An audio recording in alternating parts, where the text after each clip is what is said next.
hello everyone. I'm here and Sherry is here in audio form, but not on her camera.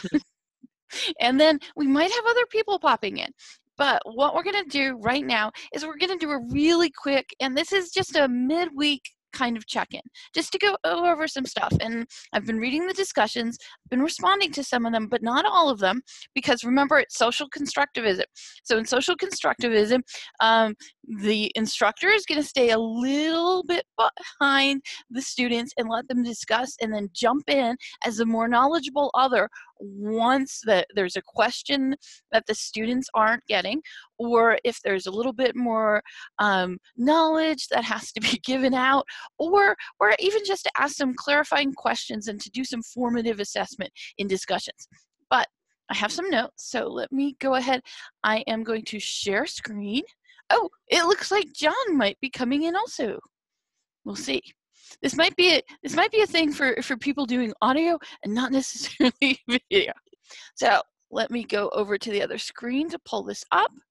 Now I'm going to put this on present, and I think it jumped. So okay. So Sherry and John, is it looking okay? Yes. Okay, perfect. And John, you might be muted. How do I know this? Because he's about 10 feet away from me, off to the side, and I can hear him talking. Not in my headset. You know. And John, go on. Let's see if you have the echo effect. Actually, that would be a very good demonstration of what the echo effect sounds like. And if you're doing this with a class, you could say, oh, hold on a second. We have some echo. So could everybody mute their mics for a little bit? But we'll continue on. Okay. So this is a midweek check-in, and we're just doing some quick notes. You know, you just want to come into the class, check it out, make sure everything's looking okay, just like these two students. Okay, so in discussions, just want to do a couple reminders. Make sure to include an image in part 1 of "So what are you?" And really, I see that this class likes cartoons, okay? So we're getting, I know, no, the cartoons are wonderful. We're getting a lot of great cartoons that are showing up. And the thing of it is, somebody, and I'm not sure who it was, said, oh, I'm going to have to collect up all these cartoons. Well, you can. You can use a Padlet and collect up all those cartoons and then share that Padlet with the class. I'm just saying. Something you can do. Part 2 is up for the evolving scenario. Okay? And then in any of these things, feel free to use more images, video, audio, whatever you want. I mean, text is fine, but sometimes, you know, you can just start going along and people will just keep posting pictures, which is totally fine. Okay, if you see this when you're looking at a Padlet, don't worry about it. It says we block this for you. It's okay. You can go ahead and click on it and you can go through. Now, as you already know, online learning is a different domain, but you're using a lot of the concepts you already know from being a great teacher. You're just thinking about them in a different domain. Okay?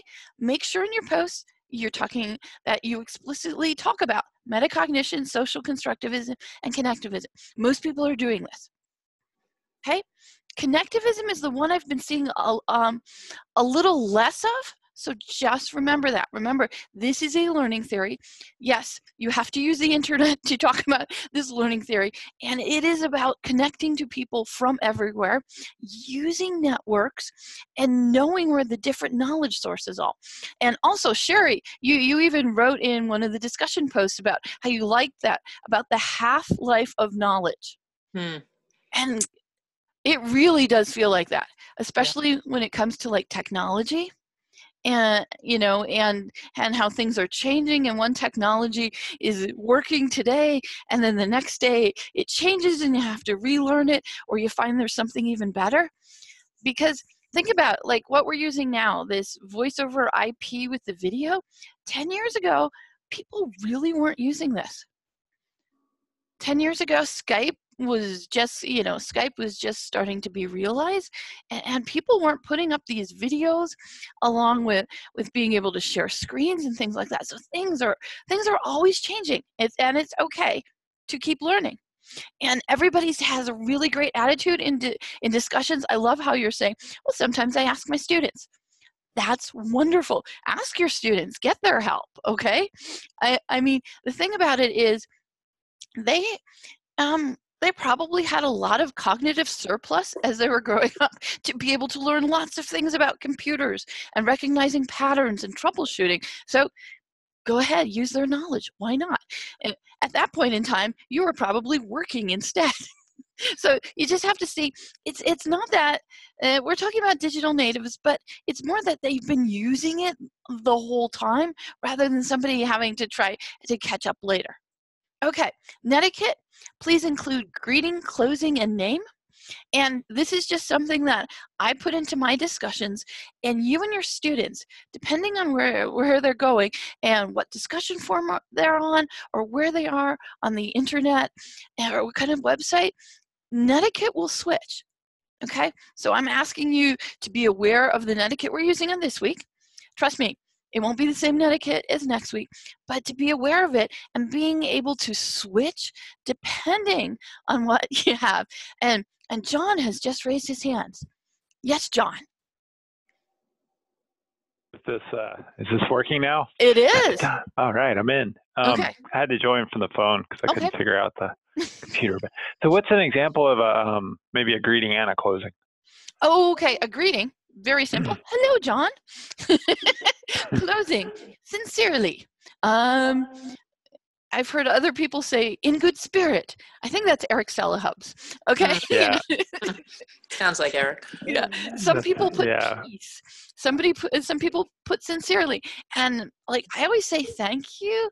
And that's based on a mentor I had who like I said, he was my mentor and he always thanked people. And I just thought that was wonderful.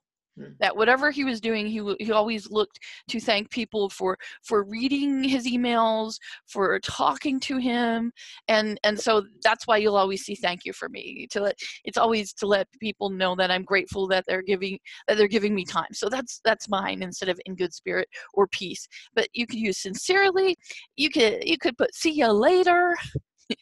But the reason I'm really emphasizing the netiquette again is just to be aware that norms are different depending on what online groups you're with, and just to for everybody to come in, and whether they're here or they're on some maybe professional site, that they look to see what the norms are and do it that way.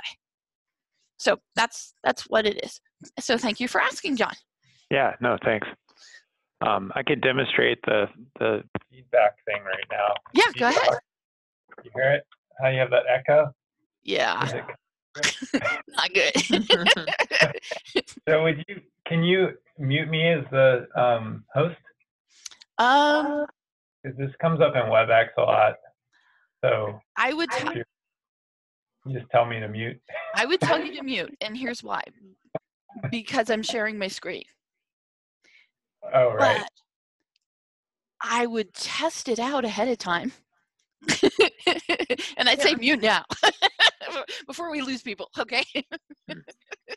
Thank you. But here's what I would say.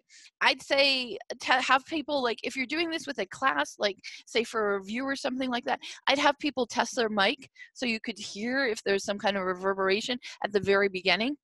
And I can mute people, but if it's when I'm already doing like this screen share thing, it would mean I'd have to go for the system I'm using, I'd have to go out of screen share to mute you.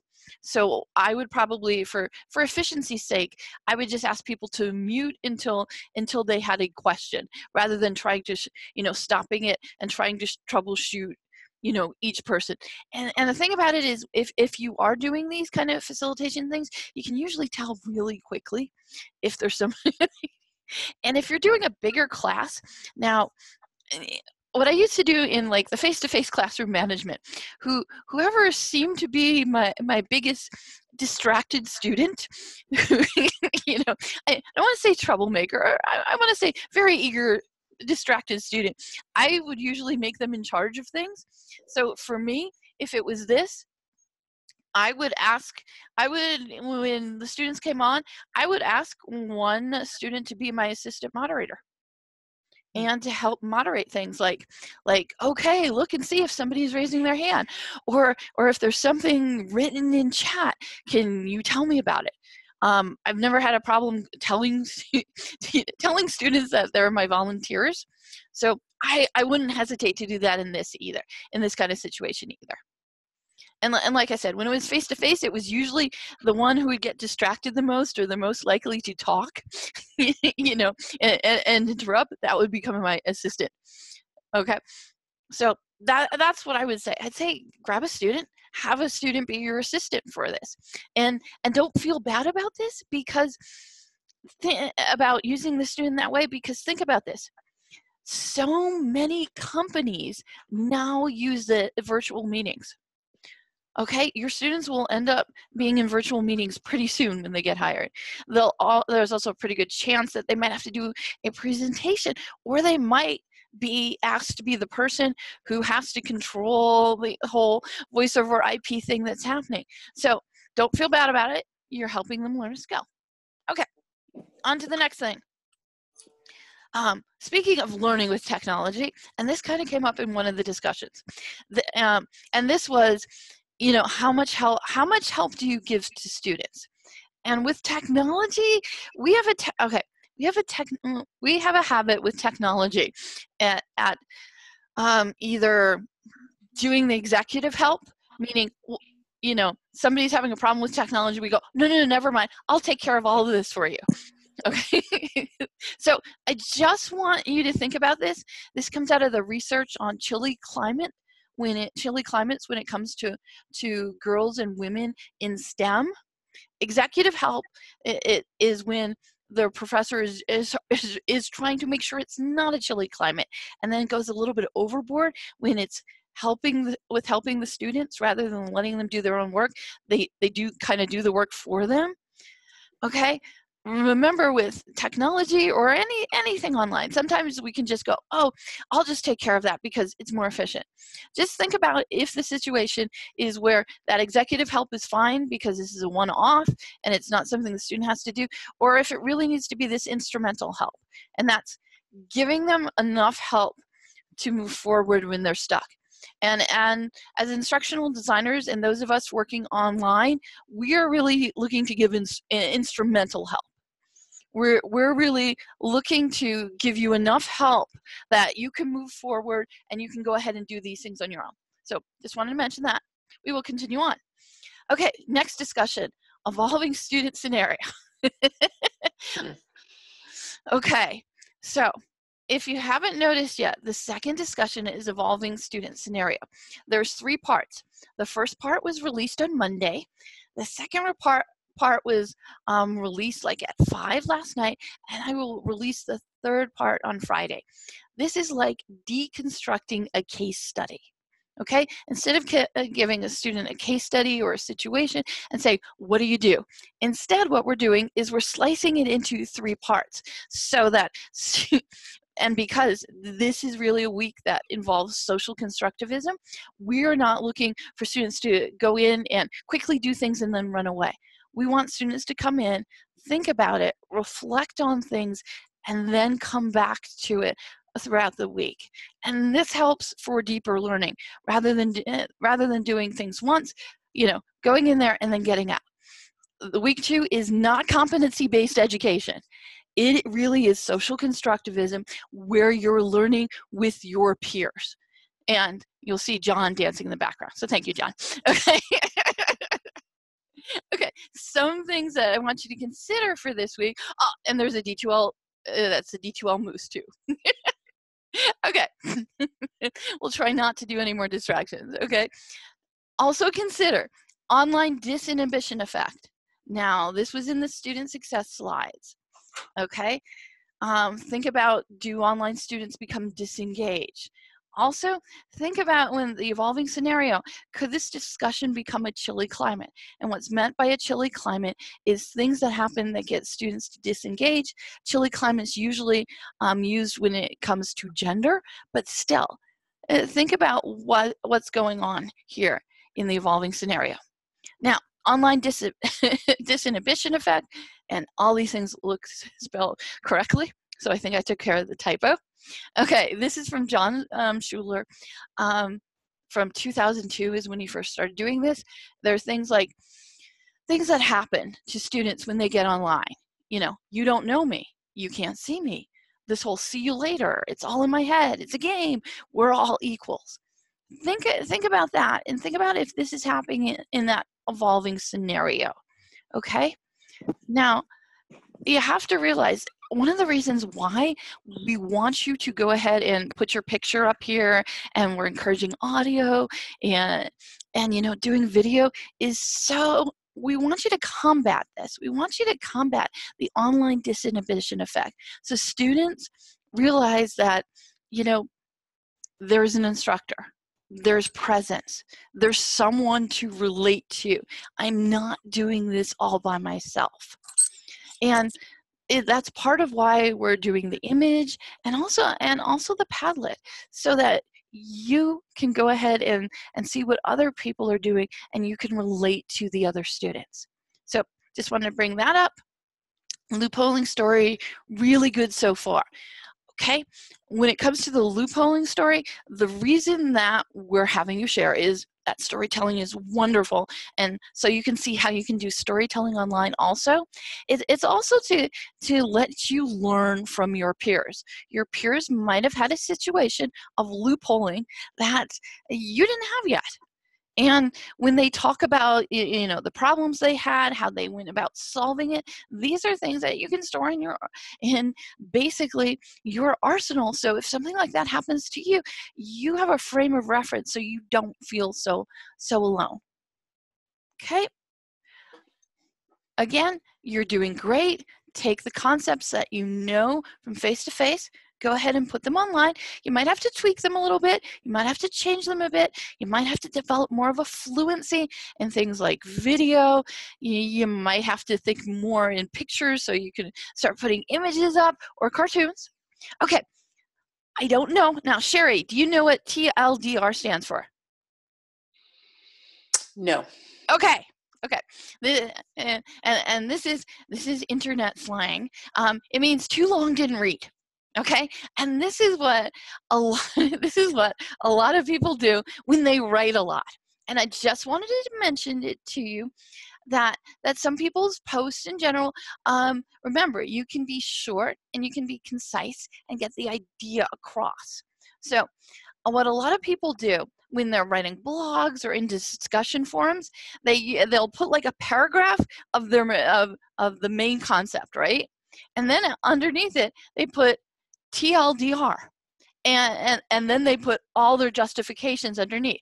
It's just a casual way that, if you've ever gotten like an email that was too long, which probably meant you got an email from me, if you ever got one of those, just to let you know that on the internet and in a lot of discussion forums and in some of the cultures on the internet, what people do so that their things will get read is they'll do that short paragraph at the top, put TLDR underneath it, and it's kind of self-deprecating that, oh, I know I'm going on about this really long, and I understand if you don't want to read it, but just wanted to let you know that's something you can definitely do in week 2, not a problem.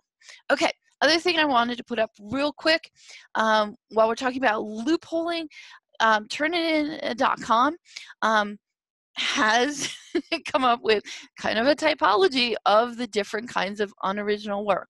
So you can go take a look at that image if you want. They made it kind of fun, but it still gives you ideas. And someone wrote that they had seen loopholing before, but they didn't know what it was called. And I agree. I didn't know what it was called until I read that article. And that article is from like 2006, I think. But there hasn't been another article that discusses it so well, so that's why I've been keeping it up there. And I wanted to say, you might also want to look at this plagiarism, as an example too, because if you take a look at this, I know you've seen it, but you might have a name for it now. So that will be going up there. The coffee house, I haven't seen this utilized a lot. If you have questions or anything, go ahead and feel free to post them in there. I'm going to post some events. John posted an event that's going to be here in Denver, and I'll post some things too before the end of the week. So if you're interested, you can see that. Okay, so we're just about to close, and let me show you the Padlet of Padlets. Okay. So what you're looking at so far is I've been starting to collect the Padlets and making a Padlet out of it. So by the end of the 2 weeks, the end of week 2, you will have a Padlet with everybody's Padlet in it. So you can go back and refer to it quickly. And this is something that you would be doing as an online instructor, in the sense that your students might be discussing something. You, during the week, would be going in, like I did, reading the posts, making comments, doing some prompts there, doing some formative assessment. But what you can also do is go in there, and whatever concept or things that seem to be collecting, you can take them out and put them in something like this, because Padlet really can be used as a graphic organizer, and take those concepts and arrange them so that your students can take a second look at them and be able to understand them a little better, so that more knowledgeable your job as an instructor when it comes to social constructivism is going in there and thinking about what is a better way that I can present this material that's being discussed so students can understand it better. And so Padlet's one of these examples. So we are almost done here. Let me go back to this. Padlet of Padlets. Okay, the only other thing I want to tell you is we're going to do something a little fun, and I'll be putting it out tomorrow morning. We're just going to be taking a look at everybody's Padlets, and I will go ahead and put that in announcements. So I will see you online, and please remember, keep the internet weird. And that's all I have for the midweek check-in. Thank you. And oh, I got an apple. Thank you. Thank you, everybody, and goodbye. Okay.